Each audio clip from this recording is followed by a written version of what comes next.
এমনও কিছু হোম বেকারসরা আছেন যারা কিন্তু প্রিমিক্স দিয়ে কাজ করে।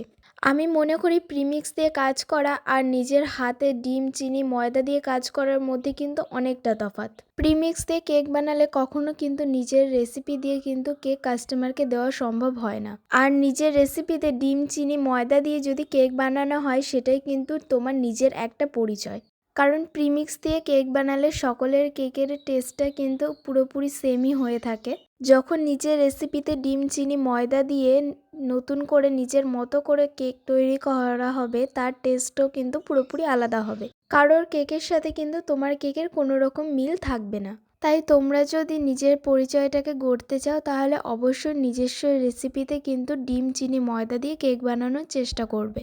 প্রিমিক্স দিয়ে কেক বানানো খুবই সহজ, কিন্তু ডিম, চিনি, ময়দা দিয়ে কেক বানানোটা অনেকটাই কঠিন। কারণ হোমমেড কেক মানেই কিন্তু হচ্ছে ডিম, চিনি, দুধ দিয়ে তৈরি করা একটা কেক, যেটা তুমি নিজের রেসিপি দিয়ে তৈরি করবে। আর প্রিমিক্স দিয়ে তৈরি করা কেক কিন্তু কখনোই তোমার নিজের রেসিপি নয়। তাই আমার মনে হয় সবসময় ডিম, চিনি, ময়দা দিয়ে নিজের রেসিপিতে কেক তৈরি করাটাই ভালো যদি নিজের লক্ষ্যে পৌঁছাতে চাও। নিজের লক্ষ্যে পৌঁছাতে গেলে এইটুকু কষ্ট অবশ্যই করতেই হবে।